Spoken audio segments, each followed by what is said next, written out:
Alright, ladies, men are not scared of your emotions. Sometimes they're just overwhelmed by how you express them. And that is an important distinction because most women have been taught the wrong lesson. You've been told to communicate more, to say how you feel so there's no confusion, but what nobody tells you is that more emotion doesn't always create more connection. In fact, the way emotions are delivered can either make a man lean in or quietly shut down. Two women can feel the exact same thing, disappointment, confusion, or desire, and depending on how they express it, one is going to deepen attraction and the other one is going to create distance. My name is Ismael Gomez and I coach women like you to stop wasting time in confusion and start attracting authentic love with a man. And if you're ready to see how this applies to your situation, check the pinned comment below. Now, this video is not about suppressing your feelings. It's about learning how to express yourself in a way that creates less resistance when dating or getting to know a man. So if you ever felt like you're doing everything right, but still not getting the responses that you want, then this is for you, okay? Let's begin. Number 1, use words that deepen attraction. Words are incredibly influential, and when you use them with intention, they don't just communicate, they shape how a man feels around you. As I told you in many of my videos, most men like to feel capable, impactful, and powerful. So when that sense of power becomes associated with your presence, attraction is going to naturally grow. For example, instead of saying, "You're such a good kisser," you could say, "You really know how to kiss me," okay? Because the first one is generic. It could apply to anybody. But the second one is specific. It's going to tie his behavior to the connection that you share. Another example, instead of saying, "You're such a great listener," you can try, "I feel understood when I talk to you." Again, when your words highlight how he impacts you, he's going to feel seen, appreciated, and connected to you without being put on a pedestal. And here's something important that I also want you to notice is that understanding this intellectually is not going to change your love life by itself. 6 months from now, you might be dealing with the same patterns if this stays at the level of awareness only. Because watching all these videos can feel productive, but the real question is, how much are you actually applying when you're out there talking to the men that you like? Okay, so don't only think about consuming, think about taking action as well. Number 2, you talk about things from his perspective. Many of you ladies talk about commitment from the perspective of, "Why won't you commit to me?" Okay? And you completely focus on what you want. And that is valid, but when you talk to a man about commitment, remember that he's also asking, what is in it for him? Not in a selfish way, but in terms of identity. For many men, being a boyfriend or a husband is not just a label. It's a role that signals direction, reliability, and respect. So the way that you frame it matters, because if it always sounds like, "I need this to move forward," or "this is what I want from you," he's going to hear pressure. But when you frame it as a shared vision, everything changes. Imagine if your mindset and your statements reflect something like this. Is traveling the world something that you like to do with someone? You know, the way that you talk about your family kind of shows me that stability is important for you too. When we are together, I can see that you're more relaxed and focused. So now commitment doesn't feel like a demand. It feels like an opportunity. You're not asking him to give something up. You're showing him how commitment can make both of you stronger and more respected. And this applies to everything. So when you talk about things that matter, don't frame them only around what you want or how you feel. Frame them also around what it's going to create for him and how it's going to improve the dynamic between you two. Number 3, you speak with emotional precision.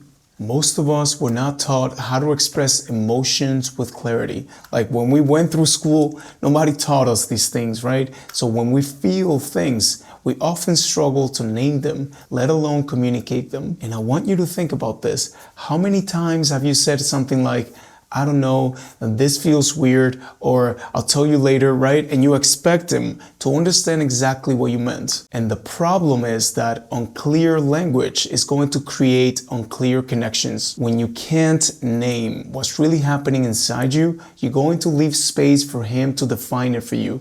And that rarely ends well. It always surprises me how many of you come to me thinking that Coaching is only about attracting your dream partner, but it is also about becoming clear in how you communicate, because that's what really is going to sustain the connection. And sometimes, okay, let's be honest, you're not speaking to express how you feel, you're speaking to get a reaction because you ask questions that you already know the answer to. Emotional precision is different. It's when you speak because you already found clarity within yourself, not because you're hoping that the man that you like is going to give it to you.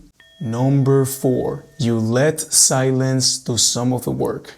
Being comfortable with silence is going to communicate something powerful about you. I'm not trying to impress you. I'm not afraid of losing you. I trust this moment. When you pause before replying, whether it's a text message or in person, he's going to have time to process what he just shared, to reflect, to feel the weight of his own words. And when you rush in to fill that gap, you rob him of that opportunity. Silence is going to invite him forward. It's going to subtly hand him the role of the pursuer again, not in a manipulative way, but in a natural, energetic one. I mean, tell me how many of you have experienced a man disappearing for days, and then suddenly he reaches out to you like nothing happened. And now you find yourself sitting there for 3 hours, watching my videos, overthinking what to reply, reading the message again and again, asking yourself, should I be warm, casual, distant? But here's a healthier approach that I want you to consider.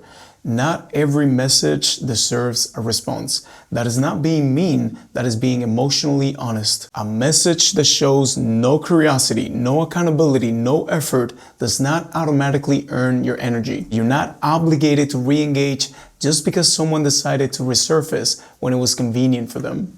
And final, number 5, you separate emotion from accusation. One of the biggest reasons that conversations with men turn defensive is not what you're feeling, it's how that feeling is being delivered. There is a subtle but powerful difference between expressing an emotion and assigning blame. Emotional neutrality does not mean that you're cold. It means that you're clear. You're not suppressing how you feel, you're owning it without making him the villain. You're saying, this is my experience, instead of you did something wrong. And that distinction matters more than most people realize. Men, women, everybody's far more receptive when they don't feel attacked, when they don't feel like they have to protect their character or prove that they're not a bad guy. So you can say, I felt disconnected. I expected something different. So no labels, no character judgments, no exaggeration, no emotional dumping. You don't lose your power by being calm, you gain it. Calm communication is going to reflect confidence. It tells him that you're not trying to control the outcome, you're simply stating your truth and letting him decide how he wants to meet it. Alright ladies, so before ending the video, I want to say thanks to all of you that wished me a fast recovery. I was sick for a couple of weeks and I completely lost my voice, but I'm back now, and today I also want to show a comment. Okay, a comment that comes from Cecile. And she wrote this: when I mainly listen and smile, men mostly seem enthusiastic. But when I joke and speak my mind, the number of men being interested declines. So Cecile, when you listen and you smile, you naturally attract more men, and that is quantity. But when you joke and you express opinions and you show personality, some men are going to naturally lose interest. And that is actually a form of filtering. Men who pull back the moment that you stop being agreeable usually are not built for depth or partnership. They're responding to ease, not connection. And if you're not meeting men who appreciate your mind and personality, that is often not about who you are. It's about not yet having the skill of knowing where and how to meet men who value those traits. So you don't need to shrink yourself. What you need is better social positioning. Anyways, thank you for subscribing to my channel, and remember that for your relationships to change, you need to change, okay? Have a beautiful day.